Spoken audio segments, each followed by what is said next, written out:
Hi everyone, good evening, dear friends, and welcome to our weekly online event, diving into Dhamma live Q&A with Bhante Sumitta. I'm your host, Dulani Gunasekara, and I am truly excited to be here with all of you today. Every Friday at 6 p.m. PST and Saturday at 6:30 a.m. IST, we gather here on the Dhamma USA YouTube channel to engage in enlightening discussions and Q&A sessions with the esteemed Bhante Sumitta. So mark your calendars for every Friday at 6 p.m. PST and be ready to tune in to these insightful sessions with Bhante Sumitta, who holds a PhD in the subject matter, because the wisdom he imparts is a guiding light for us all on our spiritual journey. And now let's invite Bhante to the studio. Hello, Bhante. Karawang Saranay. Hello, hello. How are you doing? Hi. I'm doing good. Thank you. How are you? Good, good, good. Uh, Okay. I I think you have the wrong banner.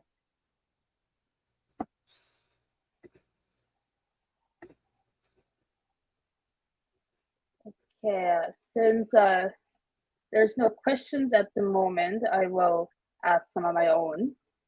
Um, I can say it and then I'll type it in later. So my question is, what is the significance of Upasata for the Mahasangha members? Uposatha you mean? Yeah.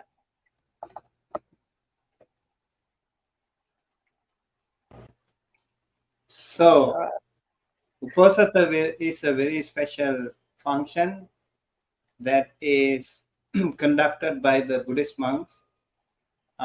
Every full moon day, people used to come to the temple to observe 8 precepts or 10 precepts. mhm, And the monks are also supposed to gather, assemble at an Uposatha, what we call a chapter house, where monks can get together, and they also do have a lot of precepts. Like for the lay people, you have either 5 precepts, 8 precepts, or 10 precepts. But mhm, for the Upasampada monks, or higher ordained monks and nuns, they do have hundreds of them, like 227 Patimokkha rules for the monks and 311 Patimokkha rules for the nuns. So bhikkhus and bhikkhunis have a lot of precepts to take care of. Therefore, the monks gather, uh, usually, according to the tradition, they gather like twice a month in a chapter house we call Sima Marga, which is a designated chapter house for the monks to gather, assemble, and that time other people have to go away. They can't come in. Okay, lay people or even the monks or samaneras are not allowed.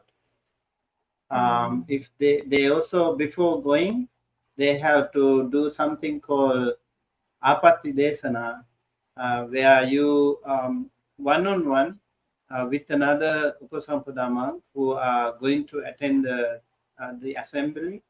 They have to do some kind of a confession, simple one, and then they actually, um, kind of cleanse before entering the assembly. And after that, we do have the Patimokkha chanting, and then there will be a senior monk giving a short um, anusasana or dhamma talk. And yeah, that's a very auspicious ceremony, kind of very simple, but it's really, really nice. One monks are gathering and they get together and they feel connected. We call Sukha Sanghasa Samaggi. The the unity of the monks is so much happy news. And also it is said, Vinayo Nama Sasanasa Ayu. Vinaya, or the discipline, is the very lifeline of the sasana. So it's a very special occasion.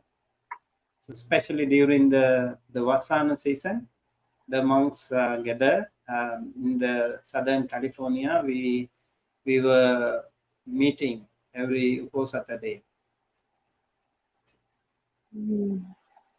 That's interesting. Yeah. I think I saw it somewhere too that all the monks were gathered in one place. It reminded me of the Buddhist council when they had to recite the Dhamma teachings to preserve it. It reminded me of that, but let's see. So interesting. Okay, so we have people joining in from Jayanta Fernando saying good evening, Bhante. Sorry. So regarding the council, where the monks get together and they approved. We do have around 6. Traditionally, we say 6, but there can be little more also.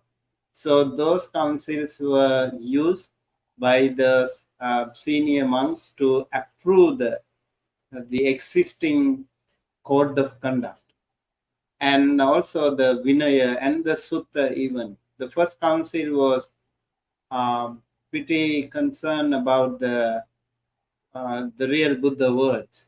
So Venerable Ananda, the personal attendant of the Buddha, was there, and so it was much easier because many monks were so close to the Buddha.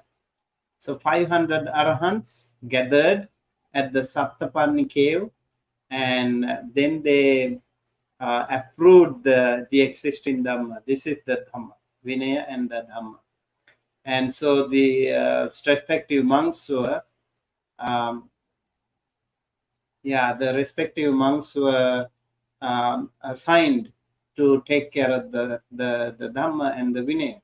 And later on, the other issues happened, and second council, third council. When it comes to that, actually, it was more of the Vinaya, more of the precept that was more concerned. So I think the Vinaya, the precept, we call Sila. That is why we say it is the very foundation. Without Sila, no Samadhi. Without Samadhi, no Panya. So the Sila, Samadhi, Panya, or morality and the concentration and the wisdom, they should go together. Very, very important. That's also why the monks have to take care of that. And also it is so challenging all the time. Like people like to, live freely. And when you have precepts, like kind of restricting things, so it's always challenging. Even for the monks, due to many reasons, that these things can be challenging.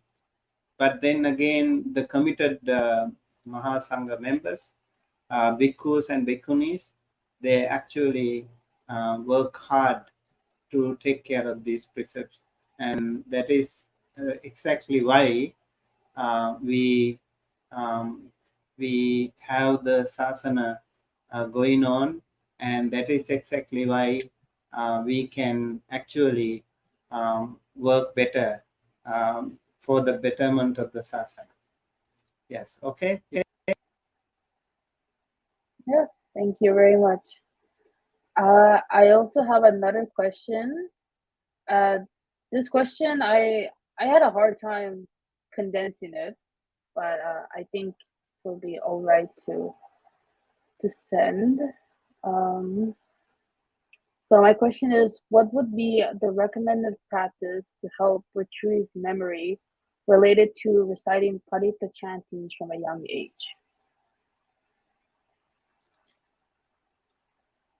Bhante, what kind of advice can you give for this?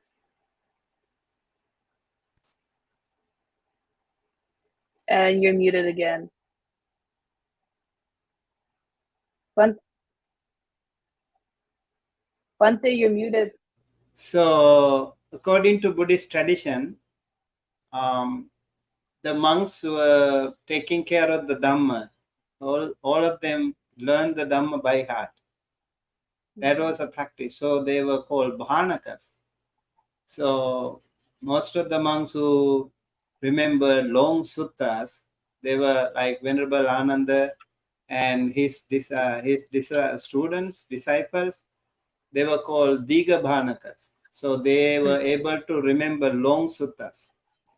They were assigned to take care of them. And the Venerable Upali and his disciples were assigned to take care of the Vinaya portion, entire Vinaya Pitaka. So even today, some monks, when they chant, they like to chant the entire Patimokkha by heart. So when we were young, we also were asked to learn things by heart. For example, we had a small book called Samanera Banadahampota, where the very essential, fundamental suttas and the chantings and many other things were included. So we had to remember all of them by heart.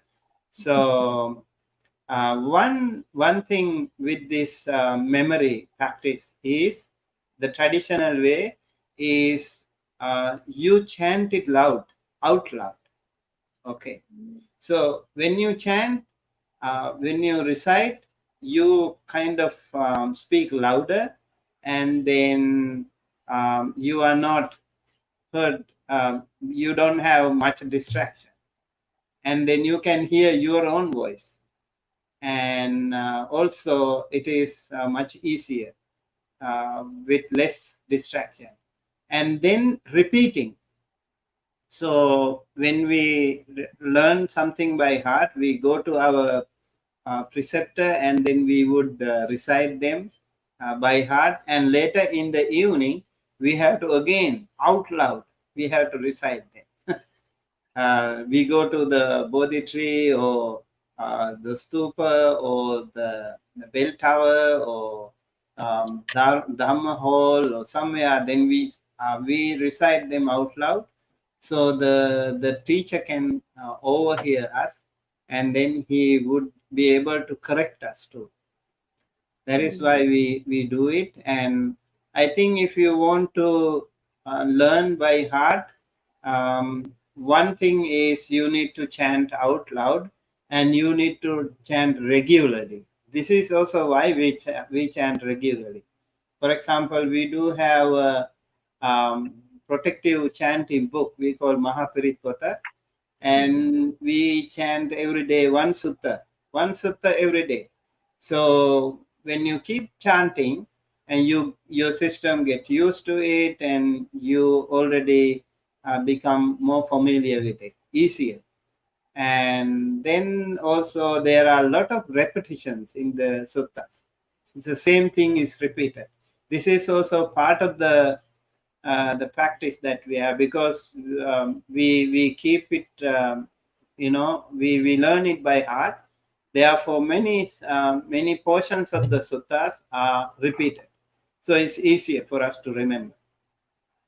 If you want to learn the other things also, one way of doing it is maybe like some shortcuts, some tricks are also there. For example, let's say you want to learn the Mangala Sutta by heart.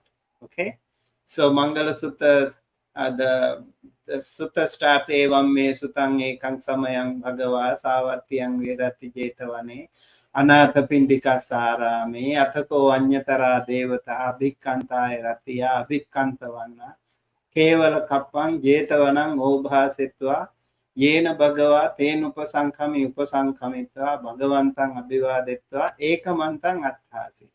Ekamantang Tritakosa Devata Bhagavantang Gathaya Ajhabhasi. That is the introductory part. And then we have several stanzas.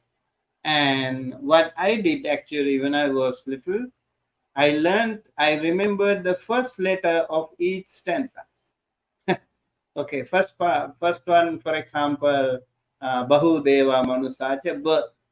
Second one, Asevanacha, Third one, Patirupadesa Asocha, P. Fourth one, Bahu Satchancha Sipancha, Ba. Okay, and then Mata then Pitu. the other one is Mata Pitu Patthana, Ma. And then Danancha Dhammacharyacha, Da. And then Arata Virati Papa, A. And then Garavocha Nivatocha, Ga. And then Kanticha Sovachasata, K. And Tapocha Brahmacharyancha, T. And Putta Saloka Dhamme, Pu.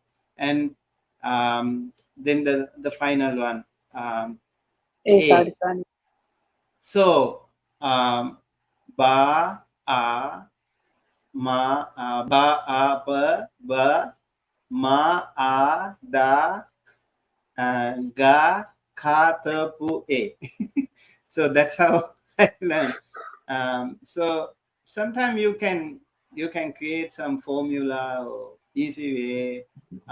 Many other suttas, I think we need to remember using our own techniques and keeping it going and learning and repeating. That will be very helpful. For example, when I was very young, I learned many of those suttas by heart. And as we have been chanting all the time, repeating, so it's much easier. Even today, I remember the things that I learned when I was 11. So I think it's very easier for us to absorb things when we are very young. Okay, it's like a white paper. Not much, defilements too. So easier for us to learn. So I definitely would like to recommend our younger generation. Those days we didn't have much distractions like the things that you have, the technology, for example. We didn't have those things. We had only the radio and only the newspapers, and so they were much easier for us to get rid of. But today it's so difficult with the smartphone and many other things are there to distract people, so their memory is getting also distracted. I know it's a very valid question that you asked, and it can be very helpful from time to time. We actually get rid of this phone. For example, in the smartphone, you have so many notifications. You have to live with it, so it's okay. But then you can turn off all the notifications. Then much easier for you. And also you can keep the phone silent all the time, so that you are not being disturbed. So whenever you want, you can use it. Otherwise, you can just leave it behind. Yeah, I mean, half the time my phone's on silent, so I don't hear any calls. Yeah. But a continuing question to this question is, personally myself, I had some memory conflictions. Like I could remember from a very young age until up until recently when I had an incident that affected my brain, and so it I wasn't able to properly retrieve memory back from certain chantings. So like, what is like, um, for example, I think most of us know that I can recite Dhammachakra from memory, but I also had the ability to chant Mahasamya Sutta, but because of that incident, I sort of forgot how to recite it. Because even then, I didn't use any books or anything. It was just from memory. So that's, I think, the most That's the most important question I had. Yeah.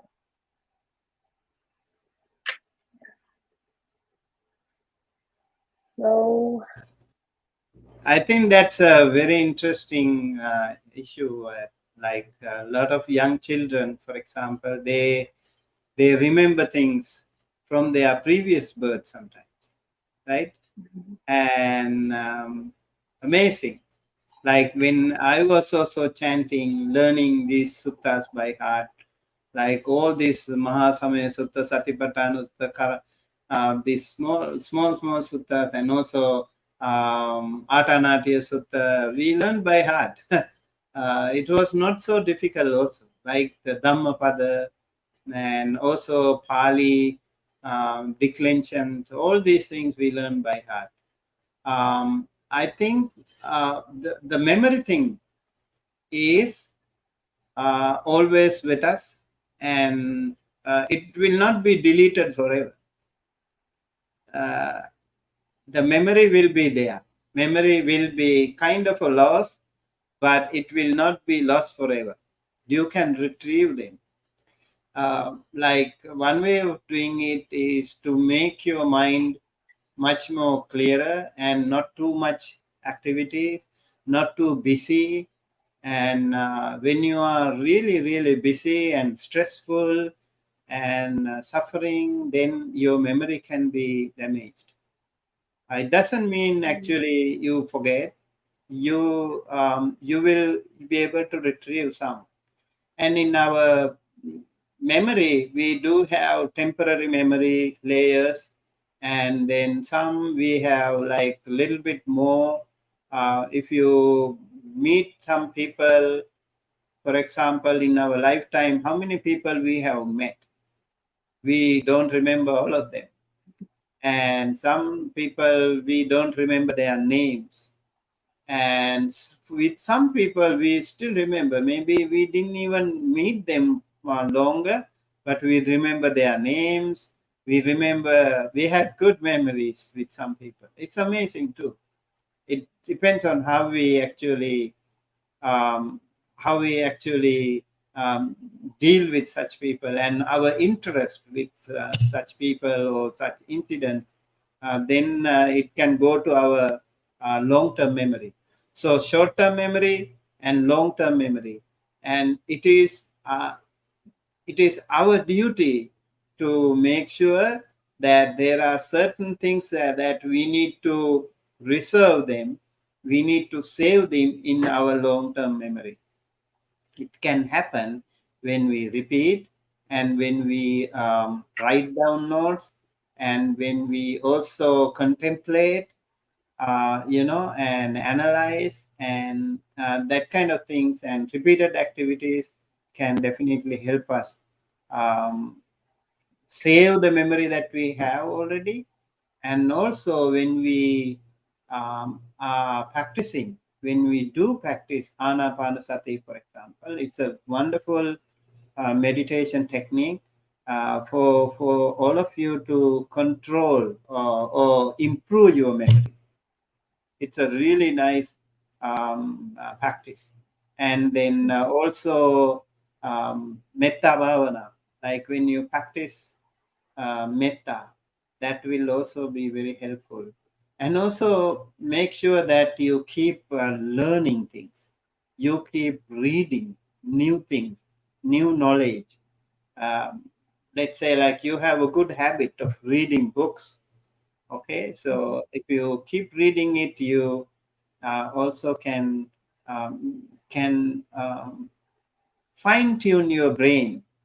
Okay, this person is okay with reading, gaining new knowledge. uh, yeah, I think with our smartphone culture today, we can't really focus much. We do have this ADHD, attention deficit disorder, that is there to a greater extent, especially with the young children, even the other people, that is there. So we have to make sure that we are not victimized by those, although they are very helpful to us, but they can also be uh, very dangerous. risky. It can risk our future goals, our career goals. It can danger. It can risk. So we have to be very careful. You need to know how to control them, and continuously, if you practice daily basis, regularly, if you practice meditation, walking meditation, sitting meditation, breathing meditation, anapanasati and metta bhavana, I think probably many people can uh, gain their memory back, retrieve their memory back, also fine tune the already existing memory. Okay, I will try that out and we'll see the results. So Hema asks, Wandami Bante, is it proper for a lay woman to ask a question about monkhood rules? If it's okay, then this is my question.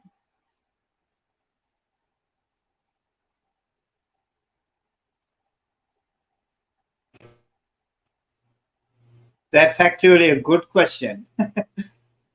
Normally, we do not discuss Vinaya with the lay people. Like Patimokkha rules, normally we don't. But nowadays, I think these things are also readily available. But then, actually, a Vinaya expert should be able to elaborate things. But I think I just wanted to also today just simple, not the detail, in-depth Vinaya rules, but just simple Vinaya, like Sila, right? Which can encourage people. And if you want to become a layperson or practitioner, you still need to know the Sila. So that much is okay. And if you want to go forward, like practicing 8 precepts or practicing 10 precepts, you can also learn. You can learn more, and then you can motivate yourself, and then you can practice them. And if you want to go even longer, like you want to ordain yourself as a samanera or samaneri, then you need to know the difference between the 10 precepts as lay people and 10 precepts as novice monks or nuns. There is a little difference.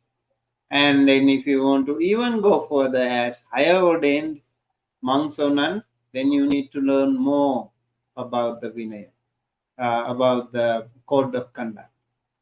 So it's important to learn. It's but yes, we normally don't discuss those in-depth rules and discussions in public otherwise. Good question. And she has another question. She's asking, if a monk from Theravada tradition eats after noon, is that a break in Vinaya precepts, or is it okay for monks to eat after 12 p.m.?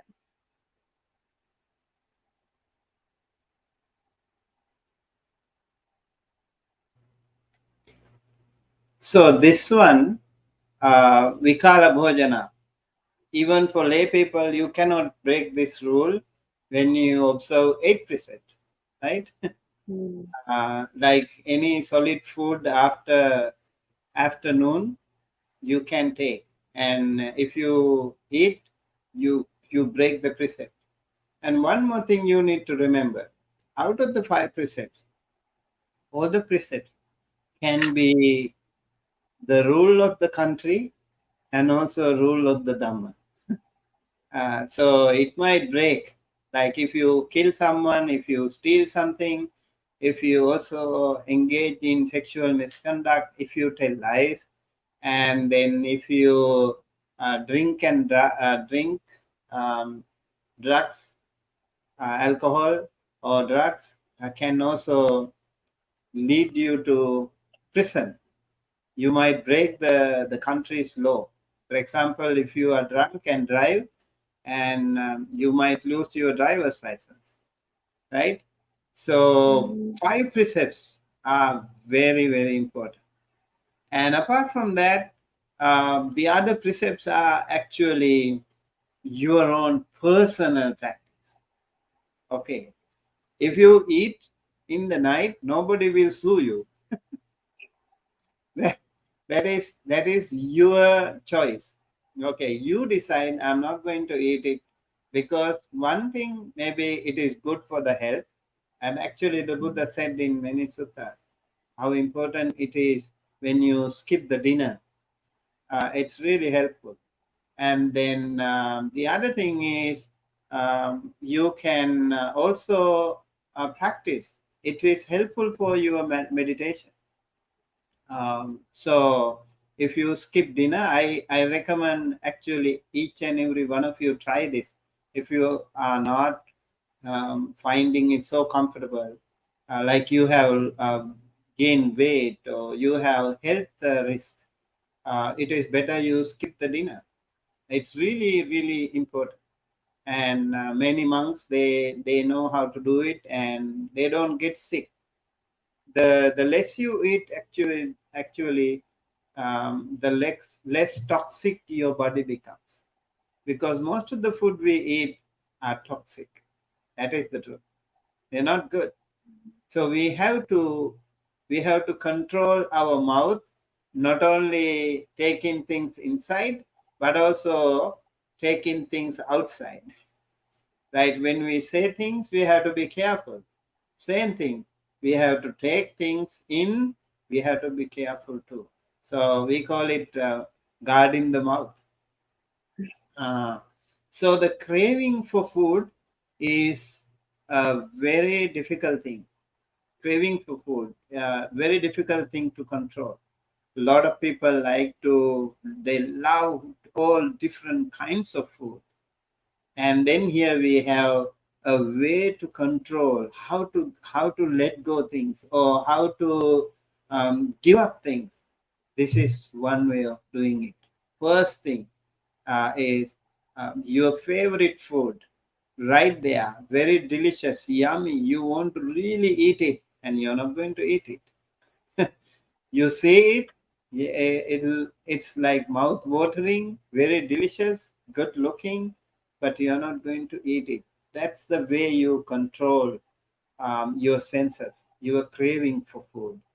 So the tanha, ahara tanha, I call it. So craving for food is something that can be very helpful to all of us if we can control. When we control craving for food, it's not only help our own health, but also spiritually, it's helpful to us. And then you can also decide other practices like what to eat, what not to eat, when to eat, and things like that. So if a monk eat after noon, he might break a rule, but then again, it's a minor precept. Okay, there are major precepts and minor precepts. And then again, we continue to observe, we continue to think of them, contemplate, then we can control.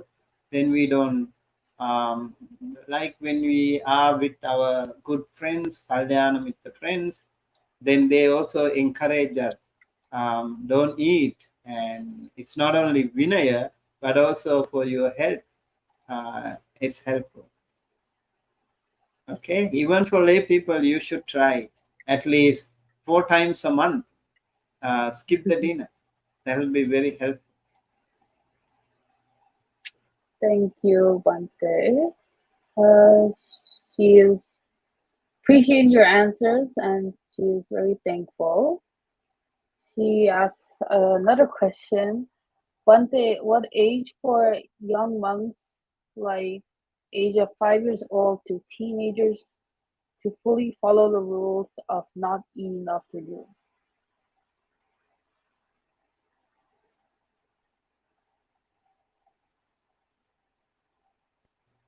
So the Buddha's main teaching is Majjhima Patipada, middle path. Buddha was uh, an amazing practitioner of loving kindness, compassion. So he was also giving an option for some monks if they are hungry, if they are really, really hungry, or if they are sick. If someone is sick, they can have, they can change the precepts. When someone is sick, let's say like a doctor recommends you, if you take this medicine, you definitely have to eat food. Then in that case, some solid food can be taken. And I think that is how the Buddha's amazing compassion works all throughout. And then also, if you are really tired or really hungry and you are going to like faint or something, then you can also eat. But you see, again, there are some monks, even at the cost of their life, they wouldn't break a seal. There are some monks also very hard, very devoted, very committed. But then again, there can be some monk, let's say like a monk who is studying, they have to work very hard. They have to like study extra hours, or maybe at the temple you had some work to do and you feel tired. That case, yeah, maybe some of these things can be flexible. We need to also understand the humanity side in that case. But then again, a monk who is very devoted. So we have pariyatti and we have patipatti. A monk who is committed to the practice, they can, he or a monk or a nun, they can actually completely like avoid those things. And that is also why the monks, they sleep early, or they work less, and also they practice more. When you practice meditation, for example, you don't have so many activities, so your mind and body become very calm and light, so you don't really need so much food. If you are not very active like lay people, they work hard. They work in the paddy fields, they work very hard labor. So for those people, they need to, lay people, they need to eat some good food, some maybe solid food or much food maybe. But compared to them, monks can eat only very less food. If you eat a lot of food, you will actually invite a lot of diseases. So monks should also know that. Thank you, Bhante. Um, I have a question myself. Sorry. So I heard from another venerable that there are 5 types of anagami, and this venerable mentioned that the fifth type can visit anyone in any realm. Can you share your thoughts on this?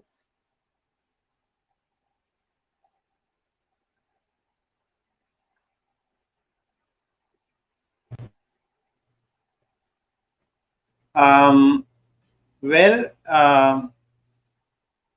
like if you can attain some jhanic powers, some probably some attainments, with the help of that, probably they can go to another realm too. Nowadays, people also have invented the scientific things. They can go to moon, they can go to Mars. But apart from that, according to Buddhism or other spiritual practitioners, probably they have superpowers, some metaphysical powers, uh, we call spiritual powers. When they keep practicing, they probably can visit any realm. But even then, I think there are some restrictions. There are certain realms, according to Buddhist cosmology.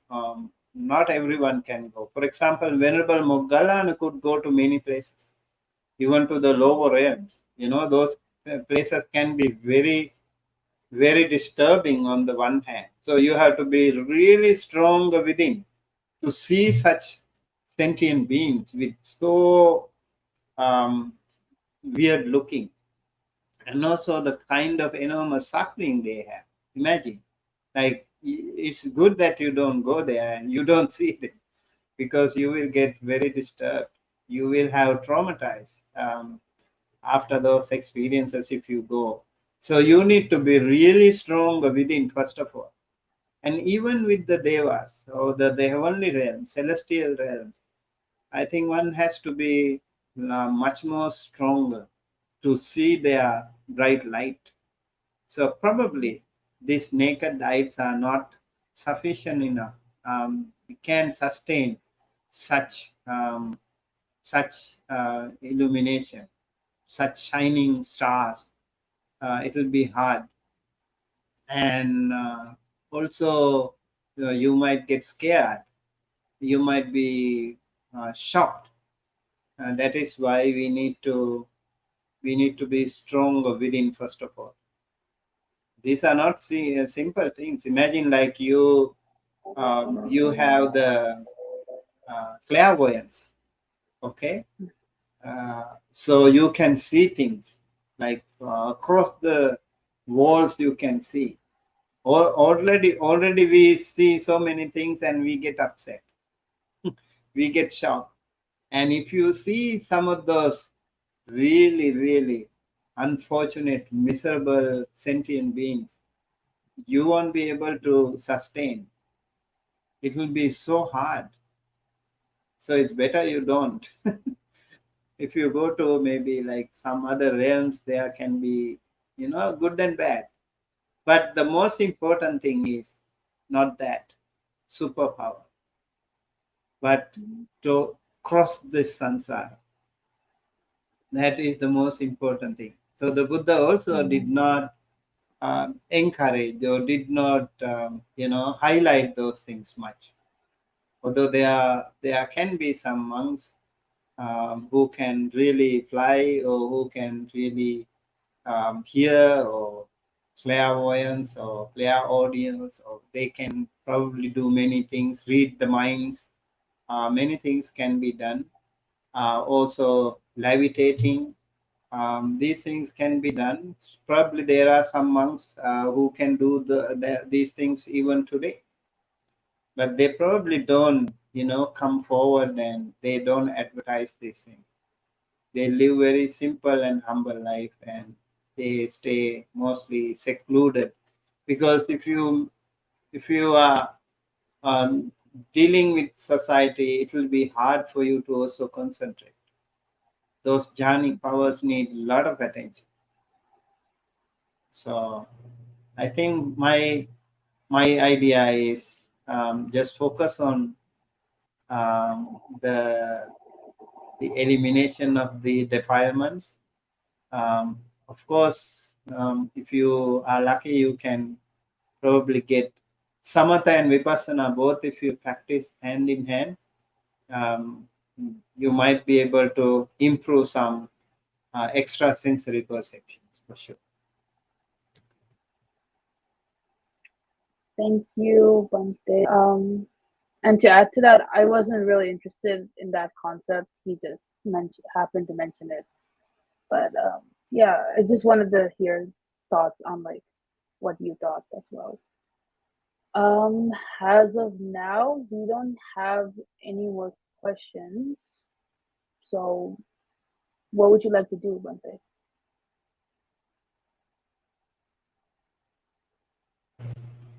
So we'll see you next week. Yeah, I mean, if no one has any Uh, other yeah, questions, I think it will be helpful.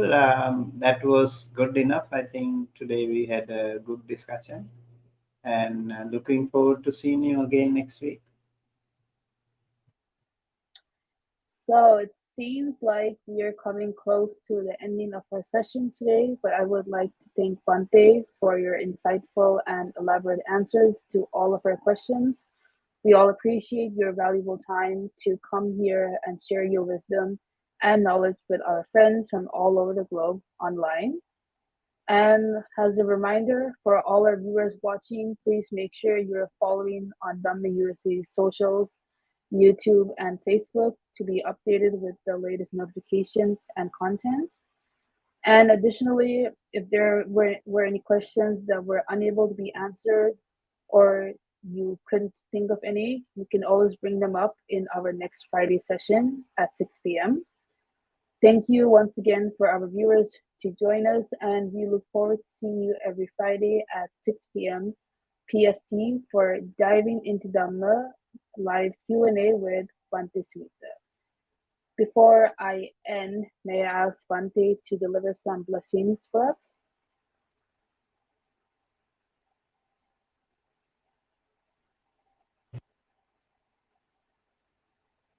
Thank you, Dulani, for the wonderful session that you conducted today, and also the questions that were very helpful, I hope, for our audience. And I wish and invoke blessings upon all of you, all your near and dear ones, your family, friends, relatives, teachers, and elders, everyone in your community, everyone in your neighborhood, everyone in your country, and everyone in the world. May they all be well, happy, healthy, safe, wherever they are, wherever you are. And also, thank you so much for joining us, all the people who join us online. And we wish you also the very best of luck, long life, and good health, and also the blessings of the Noble Triple Gem. And may you all be well, happy, healthy, safe.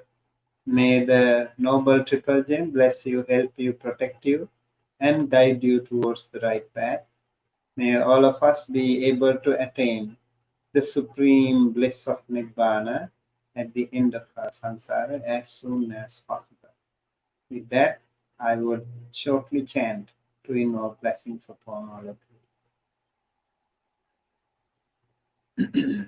Sabbitiyo vivajjanto sabbarogo vinassato mate bhavattvantarayo sukhi dighayo bhava Bhavatu sabba mangalang rakhantu sabba devata sabba buddhanubhavena sabba dhammanubhavena sabba sanghanubhavena sada sotti bhavantu te.